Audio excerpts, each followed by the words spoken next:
Hello friends, welcome back to your own channel. आज की इस वीडियो में हम लोग दिल्ली यूनिवर्सिटी की सुपर न्यूमररी कोटा की एडमिशन प्रोसेस कैसे वर्क करती है, जिसके अंदर ये सारी कैटेगरीज आती हैं। वही कश्मीरी माइग्रेंट, ईसीए, स्पोर्ट्स, पीडब्ल्यूबीडी, PMSS, SS, WQ, OQ, SGC, full forms पढ़ लेना। अभी हम प्रोसेस के ऊपर बात करेंगे कि कैसे वर्क करती है। लेकिन हम कौन है भाई, ये तो जान लो। आजकल यूट्यूब भरा पड़ा है, बहुत सारी चीज़ें हैं, बहुत सारे यूट्यूबर्स आपको नॉलेज दे रहे होंगे। लेकिन हम जो हैं दिल्ली यूनिवर्सिटी के ऑफिशियल स्टार्टअप हैं, सपोर्टेड एंड इंक्यूबेटेड बाय उद्मोद्य फाउंडेशन।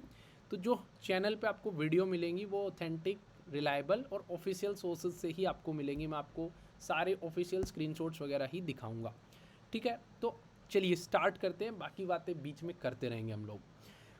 तो दिल्ली यूनिवर्सिटी का एडमिशन प्रोसेस अगर आपको इन सारी कैटेगरीज़ का समझना है तो पहले हम ये समझते हैं कि आपके माइंड में डाउट्स क्या होंगी। आपके माइंड में जो डाउट्स हो सकती हैं वो ये हो सकती हैं कि भैया अगर मुझे स्पोर्ट्स कोटा में एडमिशन लेना है तो क्या मुझे जो और बच्चों को जहाँ पे 900 मार्क्स की ज़रूरत है वहाँ पे मुझे सीधा 10% कम मार्क्स चाहिए होगा और उसी टाइम पे मेरा एडमिशन हो जाएगा जिस टाइम पे बाकी लोगों का एडमिशन हो रहा है। भैया अगर मैं ओबीसी में भी हूँ और स्पोर्ट्स में भी हूँ तो कैसे होगा, एसटीएससी में हूँ, सीडब्ल्यू में हूँ साथ में, यानी दो कोटा लग रहे हैं। एक तो उधर ओबीसी एसटीएससी ईडब्ल्यूएस के अंदर से लग रहा है, एक इनके अंदर से कोई लग रहा है, या इनके अंदर से दो भी लग रहे हो सकते हैं एक साथ, सीडब्ल्यू भी लग सकता है, स्पोर्ट्स भी लग सकता है। तो मेरी एडमिशन प्रोसेस कैसे वर्क करेगी, तो ये सारी डाउट्स जो हैं आप लोगों के माइंड में आ रही होंगी, ठीक है। तो दिल्ली यूनिवर्सिटी का एडमिशन शेड्यूल देखो यार, आप वहाँ से आपको सारे क्वेश्चंस के आंसर मिलने धीरे धीरे स्टार्ट होंगे, और वो तो मैं बता ही रहा हूँ बाकी चीज़ें। अब यहाँ पे आप देखो, सी एस एस फेज़ 1 होता है, फेज़ 2 होता है, फिर सी एस एस का फेज़ 3 आता है, जिसके अंदर क्या होता है कि आप लोगों का फर्स्ट अलोकेशन राउंड, यानी पहली कट ऑफ आती है, पहली मेरिट लिस्ट आती है, पहला जो है आप लोगों की उसको कट ऑफ मेरिट लिस्ट कुछ भी बोल सकते हो, आप अलोकेशन राउंड बोल सकते हो। फिर आपका दूसरा अलोकेशन राउंड आता है, फिर आपका तीसरा अलोकेशन राउंड आता है। अब तीसरे अलोकेशन राउंड में आपको सुपर न्यूमररी वर्ड दिख रहा है भाई, पहले दो में नहीं दिख रहा है। ये क्या है, ये क्या मतलब है, मतलब पहले दो में क्या होगा हमारा, सुपर न्यूमररी कोटा, सीडब्ल्यू से हूँ, स्पोर्ट्स से हूँ, ईसीए से हूँ, या कोई भी कोटा से हूँ, तो व्हाट विल हैपन। इसको समझने के लिए मैंने जो है आप लोगों के लिए एक एग्जाम्पल भी लिया है, लेकिन मैं आपको थोड़ा आइडिया दे देता हूँ। दिल्ली यूनिवर्सिटी क्या करती है, दिल्ली यूनिवर्सिटी को ये पता है कि कोई बच्चा ओबीसी में भी आ रहा होगा और स्पोर्ट्स में भी आ रहा होगा, एसटीएससी के साथ सीडब्ल्यू में भी आ रहा होगा, जनरल के साथ सीडब्ल्यू में आ रहा होगा। तो दिल्ली यूनिवर्सिटी ने क्या किया, अपनी एडमिशन प्रोसेस को दो पैरेलल भागों में बांट दिया, दो पार्ट्स में डिवाइड कर दिया कि पहले हम सुपर न्यूमररी के अलावा सबको एडमिशन्स देंगे, फिर हम सुपर न्यूमररी कोटा के अकॉर्डिंग एडमिशन्स देंगे।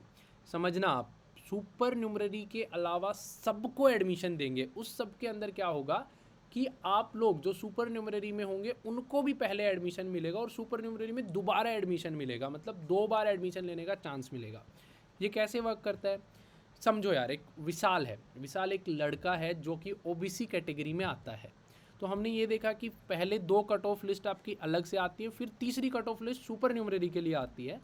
तो होगा क्या कि जब विशाल फर्स्ट या सेकंड मेरिट लिस्ट के अंदर विशाल को कोई ना कोई college plus course Delhi University allot कर देगी ओबीसी कैटेगरी के अंदर। अगर वो ओबीसी में आता है तो ओबीसी के अंडर मान लेते हैं विशाल आता है, आप अपनी अपनी कैटेगरी देख लेना।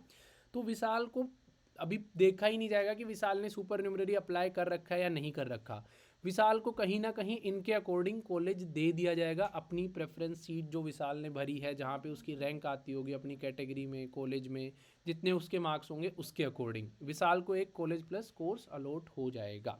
फिर क्या होगा फिर होगा ये कि फिर थर्ड मेरिट लिस्ट आएगी जिसमें सुपर न्यूमररी कोटा वाली है, जो थर्ड अलोकेशन राउंड है दिल्ली यूनिवर्सिटी का।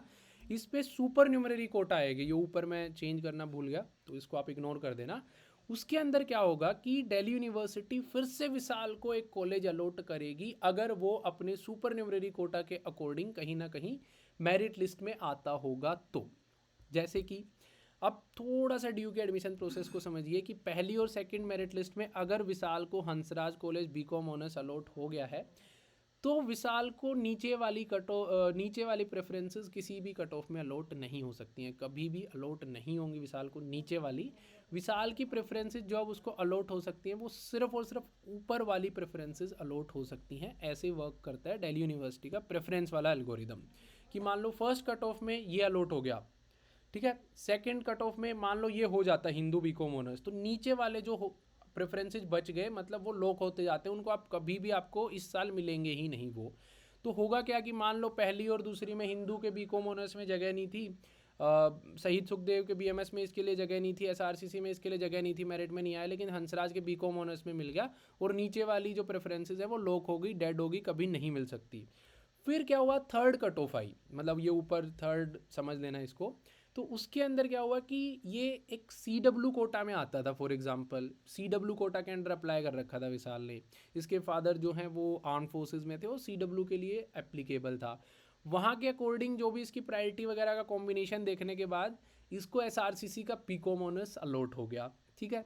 तो ये ऐसे प्रोसेस वर्क करती है कि पहले अलग एडमिशन्स हो जाते हैं, आप टाइम भी देखेंगे, डेट शीट भी देखेंगे, तो ये पहले हो चुके हैं 7 तारीख के आसपास, दूसरी कट ऑफ भी आ चुकी है 7 से 15, फिर तीसरी आई है, ठीक है। तीसरी कट ऑफ के अंदर विशाल को दोबारा एडमिशन दिया गया है।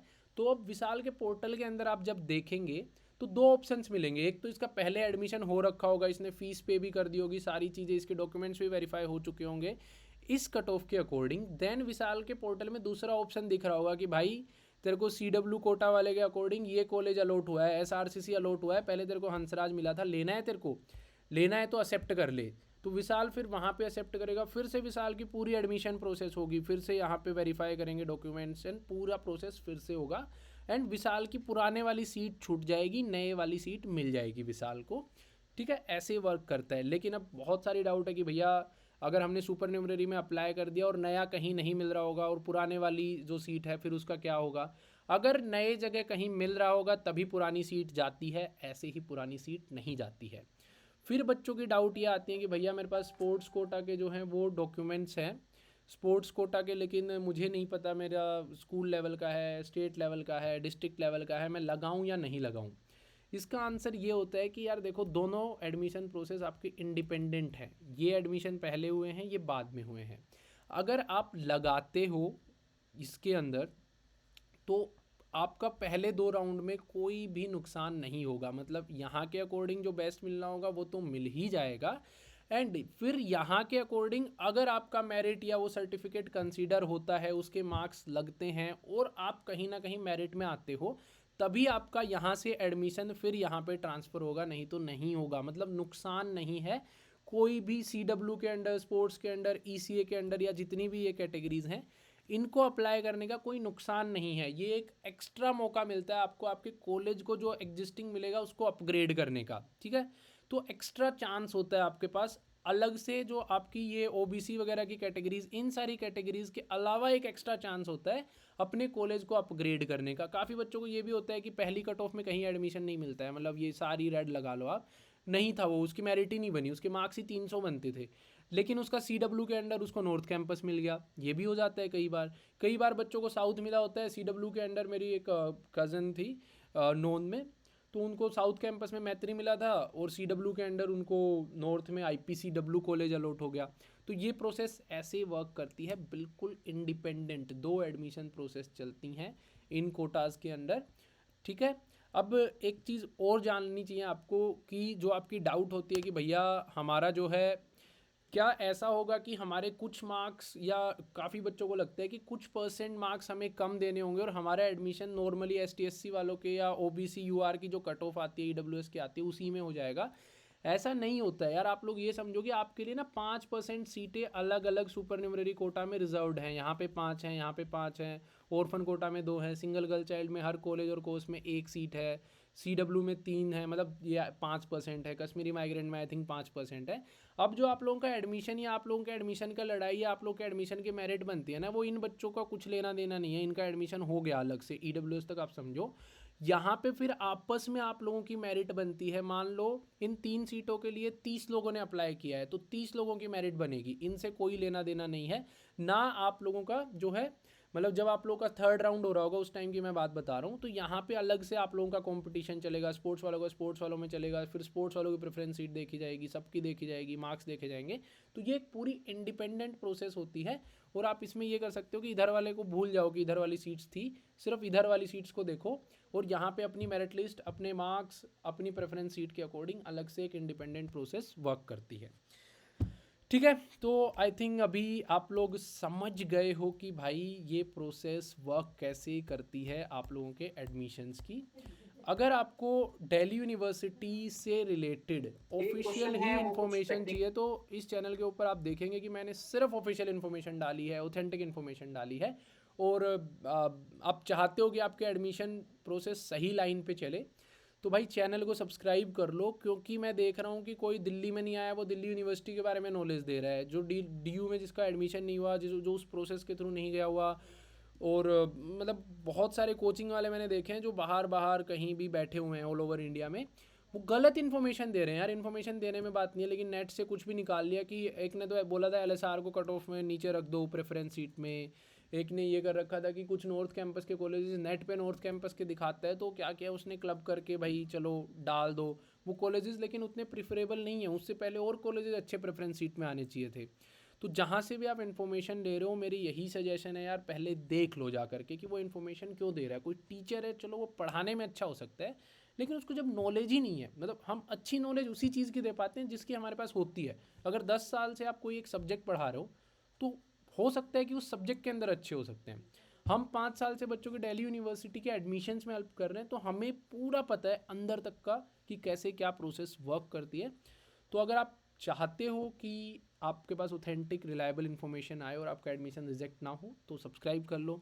साथ ही साथ हम लोगों ने ना एक फ़ीचर लॉन्च किया आपके लिए, जहाँ पे आप अपने सीनियर्स के साथ जो ऑलरेडी इन सारी एडमिशन प्रोसेस के थ्रू हो करके गुजरे हैं, ST SC certificate, OBC general, ये CW कोटा, स्पोर्ट्स वगैरह, कैसे एडमिशन होता है, कोर्स के बारे में पूछना है, कॉलेज के बारे में पूछना है, तो ये सारी चीज़ें आप जा करके DU/Buddy ऐप के ऊपर कर सकते हो। फीचर लाइव हो चुका है, सीनियर से बात कर सकते हो, जो पूछना है पूछ सकते हो, कोई फालतू की बकवास नहीं होगी।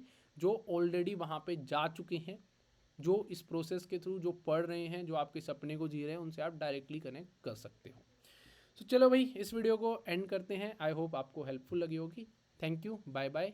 और कोई भी डाउट्स हो आपको लिखो कमेंट्स में, मैं नेक्स्ट वीडियोज़ में लेकर के आऊँगा, सॉल्व करूँगा डाउट्स को। Thank you, bye.